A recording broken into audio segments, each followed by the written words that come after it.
In this episode, we move into a skill that often decides whether a security team is seen as disciplined and trustworthy or confusing and hard to follow. Because after an incident happens, someone has to explain what occurred in a way other people can understand and use. Writing an effective incident response report is not just about documenting technical details for the sake of completeness. It is about creating a clear record of what happened, what was affected, how the organization responded, what is known with confidence, and what still needs attention.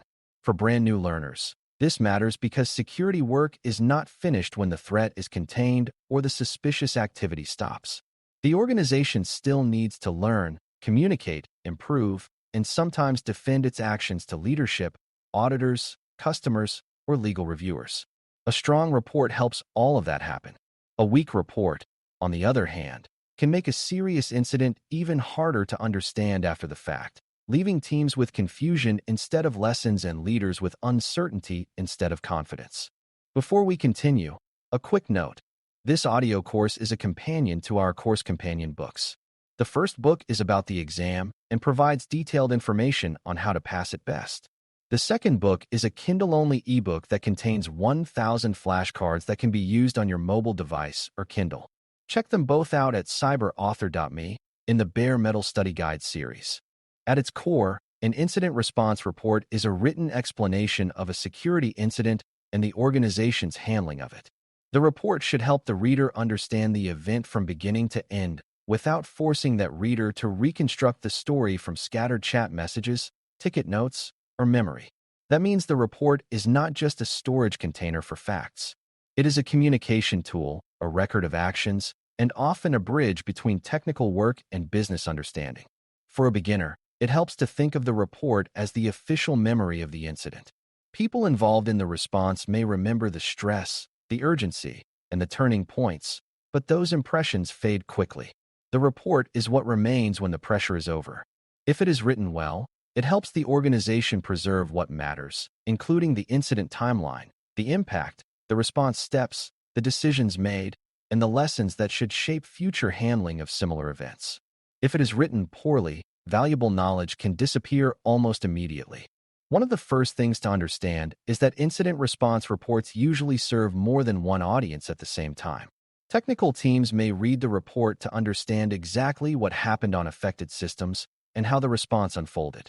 Managers may read it to evaluate performance, coordination, and accountability. Senior leaders may want a high-level explanation of impact, business risk, and whether the incident was handled effectively.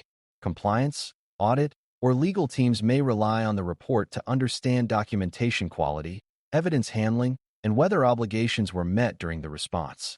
Because of that, good report writing requires balance. It must be accurate enough for technical readers while still being understandable to people who do not live inside security tools and terminology every day. This does not mean the report should become vague. It means the writer should organize it carefully, explain terms clearly, and focus on meaning rather than dumping every raw detail into the narrative. A strong report respects the needs of different readers without becoming cluttered or unfocused. Purpose matters just as much as audience, because the writer needs to know what the report is supposed to accomplish. Some incident reports are mainly operational and are used for internal learning and follow-up. Others may support regulatory review, leadership briefings, customer explanations, audit activity, insurance questions, or legal examination. Even when the exact use is not yet known, the report should still be written with the understanding that it may travel farther than the immediate response team. That is why effective reports are careful, factual, and professional. They do not exaggerate to make the response sound dramatic, and they do not soften important facts to make the organization look better than reality supports. They aim to explain the event clearly and credibly. For a new learner, this is an important mindset.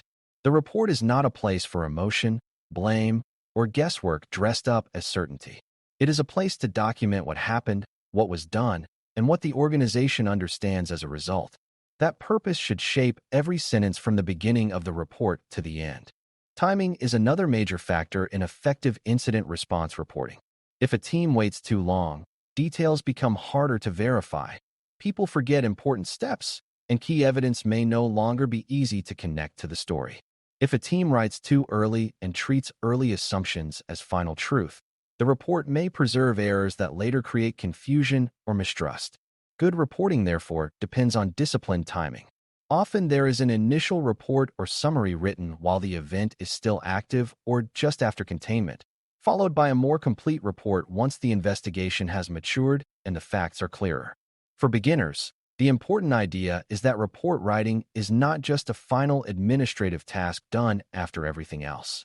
It often begins during the response through notes, timeline tracking, and decision recording, then becomes more formal when the situation stabilizes. That approach makes the final report stronger because the organization is not trying to rebuild the entire event from memory. Instead, it is refining and organizing what was captured while the incident was unfolding. A good incident response report depends heavily on fact gathering because the writer can only be as strong as the information behind the writing. That means the report should be grounded in evidence such as logs, alerts, ticket history, system observations, investigation notes, containment records, and communications that shaped key decisions. At the same time, the writer needs to sort that information carefully. Not every technical artifact belongs directly in the main narrative, and not every detail deserves equal attention. Effective reporting is partly the discipline of selecting what matters most and presenting it in a way that makes sense to the intended readers.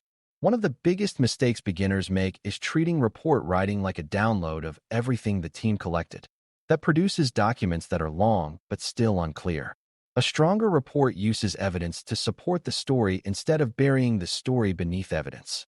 Facts should drive the writing, but the writing must still guide the reader through those facts in a sequence that feels coherent, logical, and useful. One of the most valuable parts of any incident response report is the timeline, because incidents are easier to understand when readers can see how the situation developed over time. A timeline helps show what was first observed, when the event was recognized as significant, when containment actions began, when escalation occurred, when key decisions were made, and when recovery or closure took place. That chronological structure matters because it allows the reader to understand cause, sequence, and pace. Without a clear timeline, even accurate facts can feel disconnected, making it hard to judge whether the organization responded quickly, slowly, or in a confused manner. For a beginner, this is one of the easiest ways to improve report quality. When the reader can follow the incident as it unfolded, the report becomes much easier to absorb. The timeline also helps with later review because it shows not just what happened, but how long different stages took and where delays or turning points shaped the outcome of the event. Another essential part of the report is the description of scope and impact. The reader needs to understand what was affected and why that mattered. That may include systems, users, business functions, data, locations, or services touched by the incident. It may also include operational disruption, financial implications, reputational concerns, or possible compliance significance depending on the event. A report becomes much more useful when it moves beyond merely saying that suspicious activity occurred and instead explains what that activity meant for the organization. For example, a malware incident affecting a single test machine is very different from one affecting a shared production platform or a system tied to customer transactions. Good report writing makes that difference visible. It helps stakeholders understand the scale and seriousness of the event in business terms as well as technical ones. New learners should remember that impact is not always obvious from the technical signs alone. The report must connect the technical findings to the real-world consequences or potential consequences the organization cared about during the response. Clarity about response actions is just as important as clarity about the incident itself. A strong report should explain what the organization did once the issue was detected, including investigation steps, containment actions, coordination decisions, eradication efforts, recovery activities, and communications that affected the course of the response. This does not mean every keyboard action needs to appear in the main report. It means the reader should be able to understand how the organization handled the event and why certain choices were made when they were made. That is especially valuable when leadership later asks whether the response was appropriate or when another team wants to learn from the handling of the incident.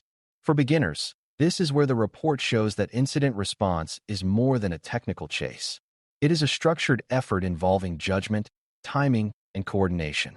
The report should help the reader see whether the organization acted with discipline, whether the response adapted as facts changed, and whether the actions taken were proportional to the incident as it became better understood. One of the most important habits in effective report writing is separating confirmed facts from assumptions, interpretations, and unresolved questions. During an incident, responders often work with incomplete information. They may suspect a cause before it is proven or estimate impact before the full scope is known. That is normal, but the report must handle that uncertainty carefully. If it presents every early theory as settled fact, the document becomes less trustworthy and may create problems later when additional analysis changes the picture. A better report is honest about certainty. It states what was observed, what was inferred, what was not confirmed, and what remains unknown. For a new learner, this is a vital skill because it reflects intellectual discipline. Readers do not lose trust when a report admits uncertainty responsibly. They lose trust when a report sounds certain in places where the evidence does not support certainty. Strong writing makes that distinction visible, allowing the document to remain both useful and credible even when the organization does not yet have every answer. Language and tone also matter a great deal, especially because incident reports may be read by people under legal, operational, or reputational pressure. An effective report uses plain, precise language and avoids dramatic phrasing, blame, and unnecessary jargon. The goal is not to make the event sound terrifying or impressive.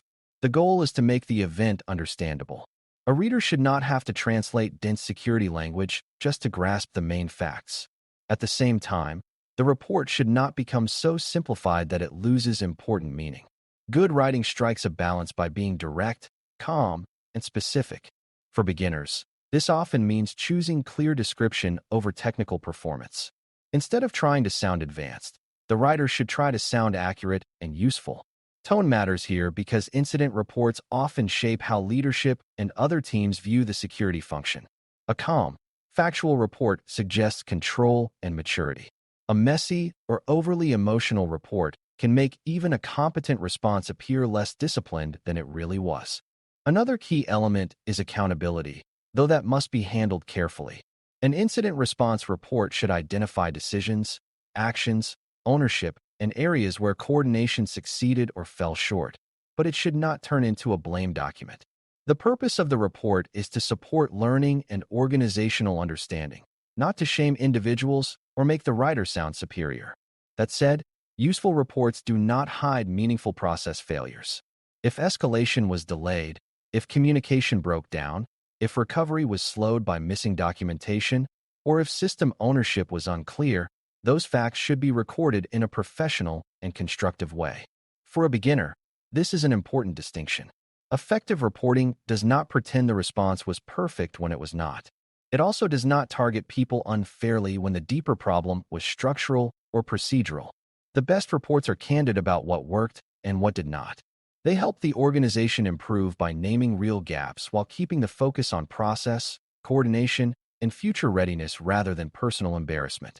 Recommendations and lessons learned often form one of the most useful parts of the report, because this is where the organization turns experience into improvement.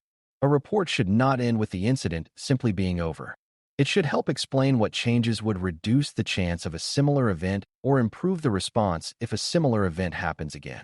Those changes might involve better logging, clearer escalation paths, improved asset visibility, stronger monitoring, updated procedures, better user awareness, tighter access control, or more realistic communication plans. The key is that the recommendations should connect directly to what the incident revealed. Generic advice weakens the value of the report because it sounds detached from the actual event.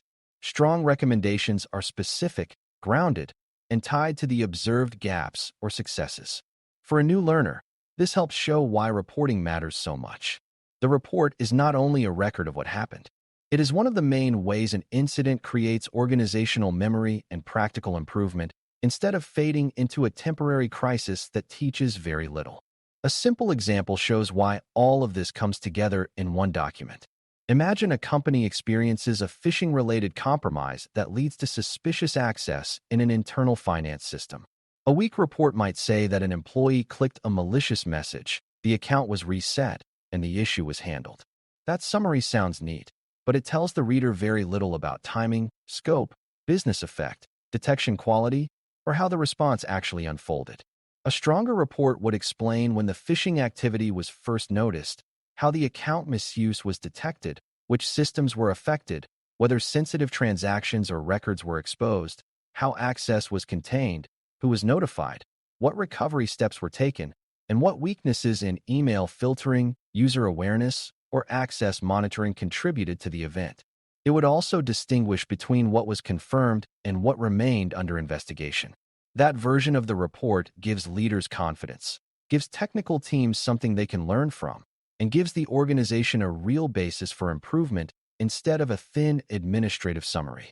By the end of this discussion, the main lesson is that writing effective incident response reports is about much more than recording that an event happened. A strong report creates a reliable account of the incident, explains impact and response clearly, separates fact from assumption, supports different audiences, and turns a stressful event into something the organization can understand and learn from. It preserves the timeline, the decisions, the actions, the outcomes, and the lessons that matter once the pressure of the incident has passed. For a new CySA Plus learner, the mindset to keep is that report writing is part of the response itself, not a minor afterthought at the end. When a report is written well, it supports accountability, improvement, communication, and trust across the organization. When it is written poorly, even a technically strong response can become hard to explain or learn from. That is why the skill matters so much. Effective incident response reports help ensure that the organization comes away from an incident with more clarity, more discipline, and a better chance of responding even more effectively the next time. Thanks for listening.